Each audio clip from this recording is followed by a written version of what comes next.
SV news కు స్వాగతం. ముందుగా హెడ్లైన్స్. ట్రంప్ తో ప్రధాని మోదీ ఫోన్ సంభాషణ.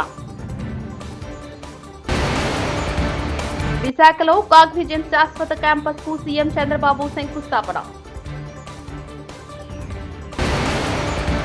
పార్టీ నుంచి వెళ్లగొట్టారు, ఇంకా కళ్ళు చల్లబడలేదా కవిత. విశాఖకు 5 లక్షల ఐటీ ఉద్యోగాలే లక్ష్యం, మంత్రి లోకేష్.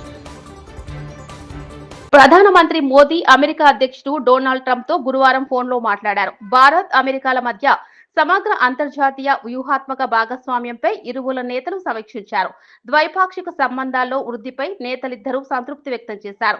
ద్వైపాక్షిక వాణిజ్యాన్ని మరింత పెంచుకోవడంపై చర్చించినట్లు విదేశాంగ శాఖ ఓ ప్రకటనలో తెలిపింది.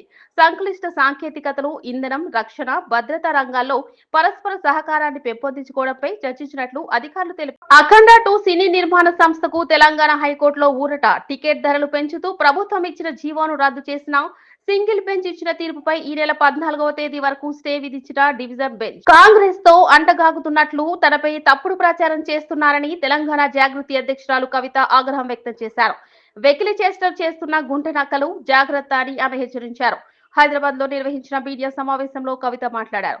కుకట్పల్లి ఎమ్మెల్యే మాధవరం కృష్ణారావు చేసిన వ్యాఖ్యలపై ఆమె స్పందించారు. మీరు చేసినటువంటి అక్రమాలన్నీ నా మీద ఆపాదిద్దామని చూసుకుంటే నేను ఊరుకునే వ్యక్తిని కాదు. నీతి నిజాయితీ నా వైపు ఉంది కాబట్టి నేను ఇలా ధైర్యంగా కుండబద్దలు కొట్టినట్టు ఎక్కడికి పోయినా మాట్లాడుతున్నా. నాకు ఎవరితో అండర్స్టాండింగ్ లేదు, ఎవరితో వ్యాపారం లేదు. నా భర్త ఎప్పుడైతే టీఆర్ఎస్ అధికారంలోకి వచ్చిందో నేను నా భర్త ఒకటే విషయం అనుకున్నాం. అమెరికా నుండి 2004లో మేము వస్తే నేను ఉద్యమంలో ఉన్నా, ఆయన వ్యాపారంలో ఉన్నాడు. ఇల్లు గడవాలి కదా. మీ లెక్క మంది మీద వాడు దోసుకోలే. నేను ఎప్పుడు మీ లెక్క నేను ఎవరిని వాడి వసూలు చేసుకొని ఉద్యమాలు నడపలేను. సమయం సందర్భం వచ్చినప్పుడు నా నగలు కుదబెట్టి బతుకమ్మ చేసిన నేను. అందుకే ఇంత పౌరుషం నాకు. ఉద్యమంలో మీరు ఎవరెవరి దగ్గర దోసుకున్నారు, ఏ స్టూడియోల దగ్గర పోయి ధర్నాలు చేసి వాళ్ళతో కాంప్రమైజ్ అయిండు, అన్నీ తెలుసు సంగతులు. చెప్పలేదు, ఎందుకంటే సిగ్గుపోతుంది తెలంగాణ వాళ్ళదని. నవ్వేటోళ్ళ ముందట జారిపడొద్దు అన్నారు కాబట్టి చెప్పలేదు. మీరు ఊరికే తమాషాలు చేసి నాతో పెట్టుకుంటే మాత్రం మామూలు చిట్టాలేదు నా దగ్గర. టీ న్యూస్కి లీగల్ నోటీస్ పంపిస్తా ఉన్నా. నా భర్త పేరు పెట్టి కృష్ణారావు అనేటటువంటి ఎమ్మెల్యే గారు ఏదైతే ప్రెస్ మీట్ పెట్టినరో, మీరేమన్నా ఆల్తు ఫాల్తు social media channel T news అంటే? శాటిలైట్ ఛానల్, మీరు ఒక పార్టీని రిప్రజెంట్ చేసే ఛానల్, కనీసం వెరిఫై చేసుకోరా? ఏది పడితే అది వేసేసుడేనా? వేరే వాళ్ళది వేస్తే వాళ్ళు ఊరుకున్నారేమో, నేను ఊరుకునేదాన్ని కాదు, ముందే చెప్తున్నాను. టీ న్యూస్కి లీగల్ నోటీస్ ఇస్తున్నాం. 1 వీక్లో పబ్లిక్ అపాలజీ చెప్పాలి బిడ్డ, పబ్లిక్ అపాలజీ. కోర్టుకి ఈడుస్తాం ఏమనుకుంటున్నారు. తర్వాత ఏలేటి మహేశ్వర్ రెడ్డి గారు, వీరికి కూడా నోటీస్ ఇస్తున్నాం, లీగల్ నోటీసు. 1 వీక్లో మీరు కూడా తప్పుడు సమాచారాన్ని ప్రజలకు ఇచ్చినందుకు నా భర్త గారికి, నా యొక్క పరపతిని దెబ్బతీసే ప్రయత్నం చేసినందుకు నాకు పబ్లిక్ అపాలజీ చెప్పాలని మహేశ్వర్ రెడ్డి గారిని డిమాండ్ చేస్తా ఉన్నాను. అట్లానే మాధవరం కృష్ణారావు గారిని మీరు కూడా 1 వీక్ లోపల అపాలజీ చెప్పాలి, లేకపోతే కోర్టుకి ఈడుస్తాం, కోర్టు నుండి క్షమాపణ చెప్పిస్తాం. ఇది నాకు సంబంధం లేని వ్యక్తులు. నేను జాగృతి జనంబాట కార్యక్రమంలో పోతా ఉంటే సడన్గా సోషల్ మీడియాలో ప్రచారం ప్రారంభమవుతుంది. వెంటనే ఏలేటి మహేశ్వర్ రెడ్డి గారు బీజేపీ ఫ్లోర్ లీడర్, ఆయనకి ఏం పనో నాకు. విశాఖపట్నంలో ప్రముఖ ఐటీ సంస్థ కాగ్నిజెంట్ శాశ్వత క్యాంపస్ నిర్మాణానికి సీఎం చంద్రబాబు శంకుస్థాపన చేశారు. ఐటీ మంత్రి నారా లోకేష్ ఆ సంస్థ ప్రతినిధులతో కలిసి సీఎం శంకుస్థాపన చేశారు. కాగ్నిజెంట్ సత్వ సంస్థతో పాటు మరో 7 ఐటీ సంస్థలకు భూమి పూజ చేశారు. బ్రాడ్ స్ట్రీట్ కార్పొరేషన్ కి ఇన్ హౌస్ కంపెనీ. అక్కడి నుంచి 98లో దీన్ని సెపరేట్ చేసి 96లో సెపరేట్ చేసి 98లో ఫస్ట్ టైం పబ్లిక్ ఇష్యూకి వెళ్ళారు. ఎంత ఫాస్ట్గా గ్రో అయ్యారంటే ఈరోజు ప్రపంచం అంతా వెళ్ళారు. ఇండియాలో అయితే 5 సెంటర్లు, చెన్నై, హైదరాబాద్, పూణే, బెంగళూరు, ఇప్పుడు కలకత్తా. ఇప్పుడే వాళ్ళు చెప్పారు, హైదరాబాద్లో ఆ రోజు నేను వేసిన ఎకో సిస్టంతో ఈరోజు 75,000 మంది హైదరాబాద్లో పనిచేస్తున్నారంటే అది వాళ్ళ యొక్క ఫాస్ట్ మూవింగ్ అప్రోచ్. ఈరోజు $34 బిలియన్ మార్కెట్ క్యాప్ ఉంది. వీళ్ళన్ని రంగాల్లో కూడా ఫ్యూచరిస్టిక్ రంగాల్లో health sciences, financial services, products and resources, communication, media and technology అన్నిట్లో ఉన్నారు. ఈరోజు ఇండియాలో చూస్తే 2,41,500 మంది ఇండియా నుంచే పనిచేస్తారు. అంటే వీళ్ళ మొత్తం ఆర్గనైజేషన్లో 80% దగ్గర ఇండియన్స్ పనిచేస్తున్నారంటే, కడాన చీఫ్ కూడా ఇండియన్ అంటే that is the power of Indians అని చెప్పి కూడా నేను మీకు తెలియజేస్తున్నా. ఇండియాలో మీరు చూస్తే ఇక్కడికి వచ్చినప్పుడు బిగ్గెస్ట్ కంపెనీస్ ఎక్సెంచర్ 3,50,000, టీసీఎస్ 4,36,000, ఈరోజు కాగ్నిజెంట్ 2,41,500. విశాఖపట్నం ఈ సెంటర్తో నేను ఒకటే రవి గారికి చెప్పా, 5,000 10,000 కాదు, మినిమం 25,000 ప్రారంభం, ఇది 50,000 1 లక్షకు పోవాల్సిన అవసరం ఉంది. బిగ్గెస్ట్ సెంటర్ ఇన్ ఇండియా ఇది విశాఖపట్నం.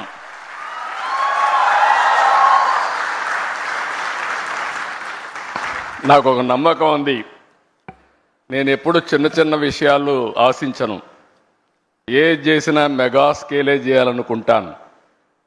ఆ రోజు హైదరాబాద్ కూడా బ్రిక్ బై బ్రిక్ బిల్డప్ చేశా. ఈరోజు హైదరాబాద్లో అంతర్జాతీయ స్థాయి దిగ్గజ ఐటీ కంపెనీ విశాఖలో అడుగుపెట్టడం చారిత్రాత్మక మైలురాయి అని ఐటీ మంత్రి నారా లోకేష్ అన్నారు. శుక్రవారం నాడు విశాఖలో కాగ్నిజెంట్ సహా 9 ఐటీ కంపెనీలు శంకుస్థాపన జరిగింది. ఈ కార్యక్రమంలో మంత్రి పాల్గొని ప్రసంగించారు. విజన్ వాస్తవ రూపం దాలిస్తే కాగ్నిజెంట్ లాంటి ప్రతిష్టాత్మక సంస్థలుగా మారుతున్నాయన్నారు. 2025 దావోస్ లో కలిసి కాగ్నిజెంట్ ను విశాఖకు ఆహ్వానించామని, ఇప్పుడు మళ్లీ దావోస్ కు వెళ్లక ముందే ఆ సంస్థ ఇక్కడ కార్యకలాపాలు ప్రారంభించిందని తెలియజేశారు. నూతన కార్యాలయ భవనానికి శంకుస్థాపన చేసిందని అన్నారు. Engineering, cloud computing and advanced technologies. This investment will bring high quality jobs and strengthen our digital ecosystem and signal the new dawn of tech era for the great city of Visakhapatnam. Today is not an investment in land, this is an investment in possibilities. Every seat in this campus is a job, a dream, a future being built for the youth of Andhra Pradesh. I want to share a personal story from Davos, a moment where this partnership started. And it began on my birthday, which is on January 23rd. So I met Ravi Garu. If there is a quid pro quo that people can criticize me for, it is the cupcake he gave me at the Cognizant Chalet. As Surya Garu just shared, a lot of questions were asked. We explained everything. And back then I didn't have permission of the Honorable Chief Minister, but I took Ravi Garu to the side and I said, I'll make a deal with you that he cannot resist. He said, what is that? I said, choose the extent of the land. I'll give the entire land for 99 paise. And Ravi Garu was shocked. And he said, is it possible? I said, we walked the talk. Then I came back. And then I had to go back to my leader, the Honorable Chief Minister, Shri Nara Chandrababu Naidu garu, and tell him. He said, 99 paisal land iste company lo vastaya ani adigaru. I said, this is the only ask as an IT minister I'll have, sir.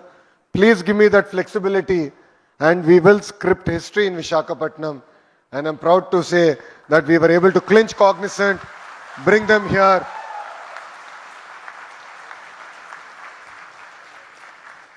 And from this dais, I'd like to make a promise to the Honorable Chief Ministers.